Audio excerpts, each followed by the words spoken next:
यहाँ पे क्या होगा, हमारी पुट फास्ट मूवमेंट करेगी। अगर हमने 37,400 की पुट यहाँ पे ले ली है, 37,400 की पुट ले ली, मान लीजिए 200 रुपये में ले ली है, तो हमारी पुट काफ़ी तेज़ी से ये 240 आ जाएगी, 250 आ जाएगी। मतलब ये ऊपर नीचे करके नहीं आएगी, फिर ये वन वे आएगी। ये मोमेंटम जब मैं बोलता हूँ ना, तो ये मोमेंटम कब बनता है, जब HDFC के साथ में और एक दो बैंक उसी साइड में ट्रेड कर रहे हो, तब हमारा ये मोमेंटम फास्ट बनेगा। यानी अगर हमने कोई कॉल बाई की है तो हमें कैसे पता चलेगा कि हमारा कॉल तेज़ी से ऊपर जाना चाहिए। देखिए, मैं बार बार बोलता हूं, मैं ऑप्शन बायर हूं। ऑप्शन बायर बहुत अलर्ट रहना चाहिए, हमेशा मोमेंटम को पकड़ेगा ऑप्शन बायर तो पैसा बनेगा। अगर आप ऑप्शन को लेके बैठे हुए हो कि आपने ऑप्शन 1 घंटे पहले ले लिया, आप बैठे हुए हो, तो उससे पैसा नहीं मिलेगा। हाँ, प्रॉफिट वाले, अगर मान लीजिए आपने कोई ऑप्शन लिया है, उसमें आपने 200 क्वांटिटी ली है, आपने 150 क्वांटिटी बेच दी है, 50 क्वांटिटी लेके बैठे हो, कोई दिक्कत नहीं। लेकिन आप पूरी की पूरी 200 क्वांटिटी लेके बैठे हो तो बहुत कम चांसेस है कि आप प्रॉफिटेबल रहोगे। अगर मार्केट वन वे रहेगा तब तो ठीक है। देखिए, मार्केट वन वे कभी जाएगा नहीं।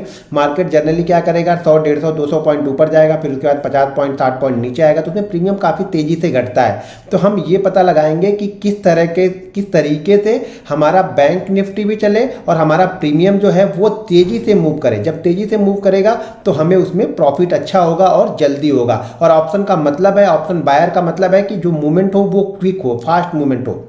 और चलिए मैं आप लोग को नोटपैड में लेके चलता हूँ, वहाँ पे आप लोग को बताता हूँ कि क्या क्या कॉम्बिनेशन आपको देखने हैं, कैसे आपको फॉलो करना है बैंक निफ्टी के चार्ट को, या बैंक निफ्टी के जो कंपोनेंट है उसको किस तरीके से देखना है, जिससे हमें ये पता लगे कि हमारा जो ऑप्शन है अब वो तेज़ी से मूव करने वाला है। तो चलिए मैं आपको यहाँ नोटपैड पर लेके चलता हूँ। तो यहाँ पे मैं ऑप्शन के कॉम्बिनेशन की बात आप लोग को कर रहा था कि बैंक निफ्टी के चार्ट और जो बैंक निफ्टी के कंपोनेंट के चार्ट हैं उसको किस तरीके से आपको देखना है, जिससे आपको ये पता लगेगा कि आपका ऑप्शन तेज़ी से मूव कर सकता है। ठीक है, तो चलिए मैं यहाँ पे कुछ चीज़ें समझा रहा हूँ आप लोग को। वीडियो को ध्यानपूर्वक देखिएगा और समझिएगा। वीडियो को लाइक और शेयर करना बिल्कुल मत भूलिएगा।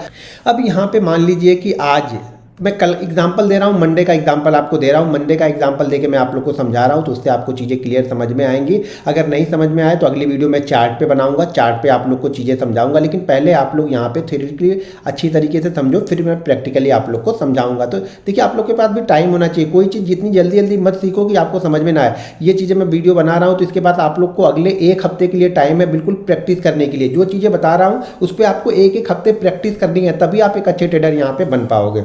अब यहाँ पे ये मानते हैं, हम ये सोच के चल रहे हैं कि मंडे को इस तरीके से हो सकता है। ठीक है, तो ये देखिए बैंक निफ्टी है। बैंक निफ्टी की क्लोजिंग है अभी 574, यानी 74 के आसपास बैंक निफ्टी की क्लोजिंग है। ठीक है, 37,574 यानी 37,574 पे बैंक निफ्टी ने यहाँ पे क्लोज किया हुआ है।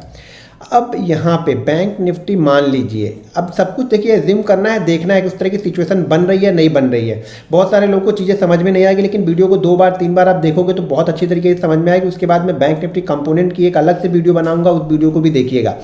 अब यहाँ पे बैंक निफ्टी मान लीजिए ओपन होता है 37,500 पे बैंक निफ्टी यहाँ पे ओपन होता है, और हम ये मान के चलते हैं कि बैंक निफ्टी ओपन होने के बाद यहाँ से नीचे की तरफ जाता है। ठीक है, यहाँ से बैंक निफ्टी नीचे की तरफ जाता है, धीरे धीरे करके बैंक निफ्टी नीचे की साइड में यहाँ पे जा रहा है।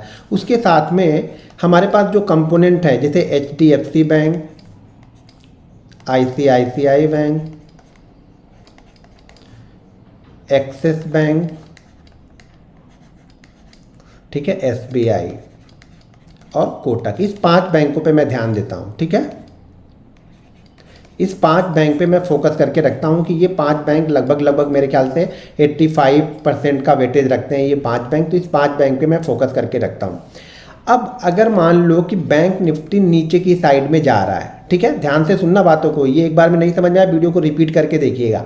मान लो कि बैंक निफ्टी धीरे धीरे करके नीचे की साइड में जा रहा है, और यहाँ पे HDFC बैंक अब क्या कर रहा है, जैसे मान लीजिए शुरुआती सेशन में ओपन हुआ, 5 मिनट हो गया, 5 मिनट मार्केट ने ट्रेड कर लिया। ठीक है, 5 मिनट में बैंक निफ्टी ने मान लीजिए यहाँ पे लो लगा लिया 37,300। ठीक है, 350 का बैंक निफ्टी ने यहाँ पे लो लगा लिया 5 मिनट में। अब हमें देखना है यहाँ पे, अब HDFC बैंक, मान लीजिए HDFC बैंक कल की क्लोजिंग कुछ भी हो, मैं सिर्फ ऊपर और नीचे करके आप लोगों को बता रहा हूँ कि मान लीजिए 350 यहाँ पे ओपन हो, 350 5 मिनट में लगने के बाद में, उसके बाद हमने चार्ट देखा HDFC बैंक का, तो HDFC बैंक धीरे धीरे करके ऊपर की साइड में जा रहा। ठीक है, और यहाँ पे ICICI बैंक नीचे की साइड में ट्रेड कर रहा, एक्सिस बैंक नीचे की साइड में ट्रेड कर रहा, अब ऊपर जाने का मतलब ये नहीं कि ये प्लस में होगा, ये हो सकता है माइनस में 20, शुरुआत के जैसे 150 पॉइंट बैंक निफ्टी गिरा तो उसमें हो सकता है कि 20 पॉइंट ये माइनस में आया, उसके बाद 5 मिनट के बाद से ये ऊपर की तरफ जा रहा है, ये भी कंडीशन हो सकती है। ये नीचे की साइड में आ रहा है। एसबीआई मान लीजिए कुछ नहीं कर रहा है, एसबीआई ना सुबह के हाई को ब्रेक किया है ना लो को ब्रेक किया है, यानी जो भी पहले 5 मिनट का हाई लगा है उसको ना एसबीआई ने ना ऊपर ब्रेक किया है ना नीचे की तरफ ब्रेक किया है, और ये मान लीजिए ये भी ऐसे ही कर रहा है। अब एक चीज़ ध्यान रखिएगा, ये दो नीचे जा रहे हैं, ये नॉर्मल रुका हुआ है, ये भी अपने लो हाई को ब्रेक नहीं कर रहा है, जो सुबह 5 मिनट का लो हाई लगा है। ये बात 5 मिनट की नहीं, आप कभी भी इसको देख सकते हैं, ध्यान रखिएगा, लेकिन सुबह की मूवमेंट को बहुत अच्छा कैच कर सकते हैं। अगर सुबह आप पकड़ेंगे तो बहुत अच्छा मोमेंटम आपको मिलेगा। और अगर एचडीएफसी बैंक ऊपर की साइड में जा रहा और यहाँ पे बैंक निफ्टी नीचे की साइड में जा रहा है, क्यों कि दो बैंक यहाँ पे नीचे आ रहा है, तीसरा इसको होल्ड करके बैठे हैं और ये ऊपर की साइड में जा रहा है, तो ये हो सकता है कि बैंक निफ्टी धीरे धीरे करके थोड़ा थोड़ा नीचे आएगा। तो यहाँ पे अगर हम पुट लेंगे ना, यहाँ पे अगर हम पुट लेंगे तो हमारी पुट में वो मोमेंटम नहीं बनेगा, वो फास्ट नहीं जाएगी। हो सकता है कि हमने पुट 200 में लिया, ये क्या करेगा 210 जाएगा और फिर वापस आके 200 के पास ट्रेड करेगा, फिर थोड़ा नीचे आएगा, हो सकता है फिर से 215 के पास जाए, फिर से आके 195 के आसपास ट्रेड करे। क्यों, ये दो नीचे जा रहे हैं, ये एक ऊपर जा रहा है, ये हैवी वेट है, एचडीएफसी हैवी वेट है, तो ये ऊपर की साइड में जा रहा है, ये दो नीचे जा रहे हैं, तो ये बैंक निफ्टी का क्या हो रहा है, ये जो नीचे जा रहा है इसको ये ऊपर जा रहा है, तो ये इसको मैनेज कर ले रहा है और ये सब कुछ नहीं कर रहा है, तो मार्केट क्या होगा धीरे धीरे नीचे जाएगा। यहाँ पे क्या होगा, बैंक निफ्टी धीरे धीरे नीचे की तरफ जाएगा, तो जो प्रीमियम होगा वो हमारा धीरे धीरे बढ़ेगा, बढ़ेगा बहुत कम, लेकिन जैसे ही थोड़ा सा ऊपर खींचेगा ना प्रीमियम कम बहुत तेजी से होगा। कब होगा, जब ये एचडीएफसी बैंक ऊपर जा रहा होगा, और इसमें क्या होगा, इसमें हमारी पुट जो होगी वो स्लो हो जाएगी। तो यानी मैं अगर ऑप्शन बायर हूँ ना तो मैं यहाँ पे पुट को बाइंग नहीं करूँगा। ध्यान रखना, मैं चीज़ों को समझा रहा हूँ, एक बार में नहीं समझ में आया वीडियो को 2 बार देखिए, नहीं समझ में आएगा अगला वीडियो में एग्जाम्पल के चार्ट के साथ में बताऊँगा, उसको भी ध्यानपूर्वक देखिएगा। लेकिन पहले 5 दिन आपको मेहनत करनी है, पहले 5 दिन आप प्रैक्टिस तो करो, आप ढूंढ के देखो तो सही। आप लोग क्या करते हो ना, कुछ प्रैक्टिस नहीं करना चाहते हो, आप लोग को हर चीज़ें बनी बनाई चाहिए। जब बनी बनाई चीज़ें मिलती है ना तो वो आपके लिए वर्क नहीं करेगी। जब तक आप अपना पसीना नहीं बहाओगे, जब तक आप अपना दिमाग नहीं लगाओगे, तब तक आप कोई चीज़ें पकड़ नहीं पाओगे। ये कंडीशन पहली कंडीशन बनी जब एचडीएफसी ऊपर, ये दो नीचे जा रहा है, ठीक है।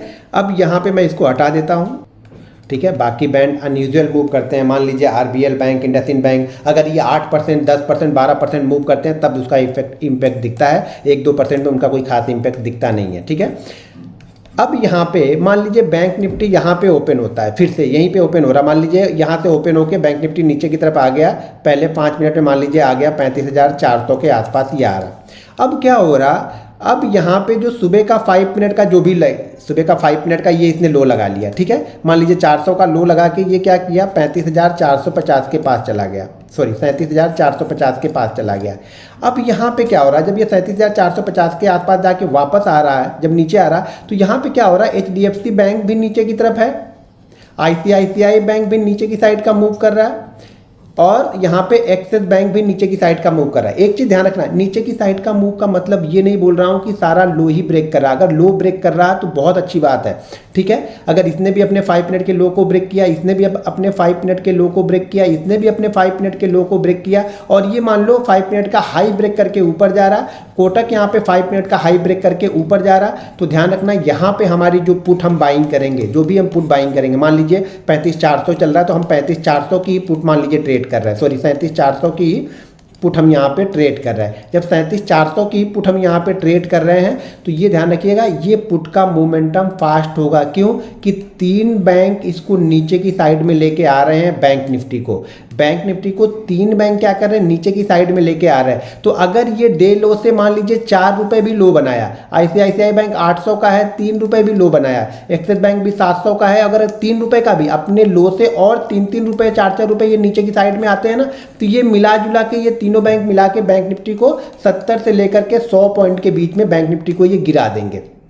ठीक है। तो यहाँ पे क्या होगा, हमारी पुट फास्ट मूवमेंट करेगी। अगर हमने 37,400 की पुट यहाँ पे ले ली है, 37,400 की पुट ले ली, मान लीजिए 200 रुपये में ले ली है, तो हमारी पुट काफ़ी तेज़ी से ये 240 आ जाएगी, 250 आ जाएगी। मतलब ये ऊपर नीचे करके नहीं आएगी, फिर ये वन वे आएगी। ये मोमेंटम जब मैं बोलता हूँ ना, तो ये मोमेंटम कब बनता है, जब HDFC के साथ में और एक दो बैंक उसी साइड में ट्रेड कर रहे हो, तब हमारा ये मोमेंटम फास्ट बनेगा। ठीक है, तब ये हमारा मोमेंटम क्या होगा, फास्ट बनेगा। तो यहाँ पे हमारी जो पुट होगी वो काफ़ी तेज़ी से बढ़ेगी। तो इसको मैं ट्रेड करना पसंद करूँगा। क्यों ट्रेड करना पसंद करूँगा, कि बैंक निफ्टी भी HDFC के साइड में ही चल रहा है, और जो और दो मेजर बैंक हैं वो भी HDFC के साइड में चल रहे हैं। तो हमारा जो पुट होगा, अगर यहाँ पे कोई ब्रेकडाउन होता है तो वो काफ़ी तेज़ी से नीचे की साइड में आएगा। क्लियर है। अब मान लीजिए HDFC ऊपर जा रहा, लेकिन ICICI नीचे, एक्सेस नीचे, SBI नीचे, कोटक नीचे, तो भी हमारी पुट अच्छा खासा मोमेंटम करेगी। क्यों कि एक ऊपर जा रहा, चार बैंक नीचे आ रहे हैं, तो हमारी पुट में क्या होगा, मोमेंटम फास्ट होगा। फिर से हमारी पुट में मोमेंटम यहाँ पे क्या होगा, फास्ट मोमेंटम यहाँ पे हमें मिलेगा, क्योंकि तीन नीचे की साइड में, चार नीचे की साइड में जा रहे हैं और HDFC बैंक अकेला ऊपर जा रहा है, तो हमें ज़्यादा फर्क नहीं पड़ेगा। HDFC बैंक को ये दो बैंक मैनेज कर लेंगे। अगर एक्सेस और ICICI का गेन मतलब नीचे की साइड में जो लोअर जाता है वो HDFC मैनेज कर लेगा। फिर भी हमारे पास SBI और कोटक का जो जा रहा है, तो बैंक निफ्टी को नीचे लेके यहाँ पे आएगा। अगर मान लीजिए चौथी कंडीशन ये बनती है कि अगर HDFC यहाँ पे ऊपर जा रहा, ICICI ऊपर जा रहा और SBI, देखो SBI, इसमें से इन चार में से किसी एक दो को आपको पकड़ लेना है। इन चार में से कोई भी दो, खासतौर से अगर ICICI, एक्सेस और SBI हो तो बहुत अच्छा है, क्योंकि इनका वेटेज काफ़ी अच्छा है। तो यहाँ पे मान लीजिए HDFC के साथ में अगर ये सब के सब डे हाई ब्रेक कर रहे हैं, आपकी जो कॉल होगी वो बहुत फास्ट मूव करेगी, बहुत फास्ट मूव करेगी। आपके सोचते सोचते भर में आपकी जो 200 वाली कॉल होगी ना, वो 250 हो जाएगी, अगर ये चार एक ही साइड में मूव कर रहे हैं। तो ये हमारे लिए सबसे आइडियल सिचुएशन बनोगी। अब आप बोलोगे कि यार इसको इतना ट्रैक कैसे करें। भाई मेरे अगर पैसा बनाना है ना, तो सारी चीज़ें करनी पड़ेंगी, ट्रैक करनी पड़ेंगी। आंख बंद करके यहाँ पे पैसा नहीं बनेगा, कॉम्बिनेशन आपको ढूंढना ही पड़ेगा। तो ये कॉम्बिनेशन आपको हमेशा ध्यान में रखना है। अगर HDFC के साथ में कोई इसमें से दो बैंक उसी साइड में चल रहे हैं और ये इन सब में कोई एक्स्ट्रा ऑर्डिनरी मूव ना हो गया, मान लो ये तो 1-1% बढ़े हुए हैं तीनों, लेकिन SBI अकेला ही 6% गिर जाएगा, तो ये सारा मैनेज कर देगा। तो ये ध्यान रखना है कि नॉर्मल मूव सब में हो रहा हो। किसी रिजल्ट वाले दिन हो सकता है, रिजल्ट वाले दिन SBI 6% ऊपर या 6% नीचे हो जाए, तो ये अकेला ही बैंक निफ्टी को घुमाएगा फिर ये। और ये सब अपने आप को होल्ड कर रहे होंगे तब, या थोड़ा थोड़ा गेन या थोड़ा थोड़ा लॉस कर रहे होंगे। तो एक्स्ट्रा ऑर्डिनरी मूव नहीं होना चाहिए। अगर सब में 1-1% का मूव सब में हो रहा, ये दो नीचे की साइड में मूव कर रहे हैं, ये तीन ऊपर की साइड में मूव कर रहे हैं, आपका कॉल का प्रीमियम बहुत तेजी से ऊपर की तरफ यहाँ पे जाएगा। मेरे कहने का मतलब ये है कि अगर हम बैंक निफ्टी ट्रेड करते हैं और बैंक निफ्टी हम ऑप्शन बायर हैं, तो मेरा व्यू ये रहता है कि मैं HDFC को देखता रहूं कि HDFC क्या कर रहा है। HDFC का मूव और उसके साथ में अगर किसी और दो बैंक का मूव, SBI हो गया, ICICI हो गया या एक्सिस हो गया, किसी भी दो बैंक का मूव अगर HDFC के साइड में ही डे हाई को ब्रेक कर रहा है, ये दो स्टॉक डे हाई को ब्रेक कर रहा है, ये भी डे हाई को ब्रेक कर रहा है, ये मान लीजिए डे लो ब्रेक कर रहा है, तो भी हमारा अगर HDFC, देखिए HDFC अकेला वेटेज रखता है, मेरे ख्याल से शायद 28 से 30% का वेटेज HDFC का ही है। तो ये बहुत बड़ा वेटेज HDFC का है, तो हमेशा HDFC को फोकस करके रखना पड़ेगा। अगर आप ऑप्शन बायर हो तो ये भी ध्यान देते रहो कि HDFC का, हो सके बैंक निफ्टी ऊपर जा रहा हो लेकिन HDFC नीचे जा रहा हो, तो ये ध्यान रखना, फिर आपके ऑप्शन जो कॉल होगा वो तेजी से नहीं बढ़ेगा और यहाँ पे आप ट्रैप हो सकते हो, ये ध्यान रखना।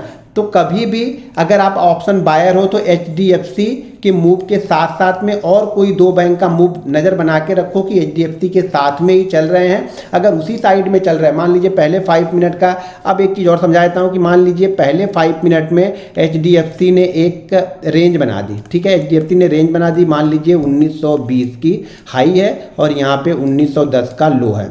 उसी तरह से SBI ने एक रेंज बना दी कि हो सके यहाँ पे 510 का हाई हो और 505 का लो हो। उसी तरह से एक्सेस ने एक रेंज बना दी, मान लीजिए 710 का हाई बनाया और 700 का लो बनाया। ये पहले 5 मिनट में हो चुके हैं, ठीक है, ये पहले 5 मिनट का रेंज मैं आपको बता रहा हूँ। और इस पहले 5 मिनट की रेंज के बाद में अगर ये HDFC ऊपर की साइड में ब्रेक करता है, SBI ऊपर की साइड में ब्रेक करता है, तो मोस्ट ऑफ द टाइम क्या होगा, आपके कॉल का प्रीमियम तेजी से बढ़ेगा और बैंक निफ्टी तेजी से ऊपर की तरफ जाएगा।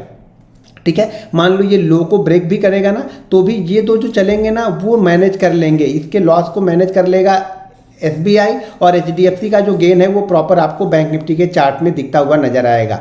तो ये चीज़ ध्यान रखना कि पहले 5 मिनट के हाई लो को थोड़ा सा अगर ध्यान से आप देखोगे और उसके बाद में किस तरफ ये बैंक निफ्टी के जो कंपोनेंट है वो किस साइड में ज़्यादातर, यानी 6 की बात कर रहा हूँ, बाकी 6 को छोड़ दीजिए, आरबीएल बैंक, इंडसइंड बैंक, बंधन बैंक, आईडीएफसी, एयू बैंक, इनको छोड़ दीजिए। इस 6 पे आपको फोकस करनी है। 5 से 6 बैंक पे अगर आपने फोकस कर लिया, एचडीएफसी, एसबीआई, आईसीआईसीआई, एक्सिस और यहाँ पे आपको कोटक बैंक पे आपने फोकस कर लिया, तो आप कॉल में एक अच्छा पैसा बना सकते हो या पुट में ऑप्शन बाइंग में अच्छा पैसा बना सकते हो। कब? जब आप बैंक के चार्ट के साथ में इन एचडीएफसी बैंक के चार्ट, आईसीआईसीआई बैंक के चार्ट, एसबीआई के कंपेयर करके देखना आप स्टार्ट करोगे कि किस साइड में चल रहे हैं, तब आप एक बैंक निफ्टी ऑप्शन में एक अच्छा पैसा यहाँ पे जनरेट कर सकते हो। वीडियो को लाइक, शेयर और कमेंट करके मुझे अपना आशीर्वाद जरूर देते रहिएगा। मिलते हैं नेक्स्ट वीडियो में। जय हिंद।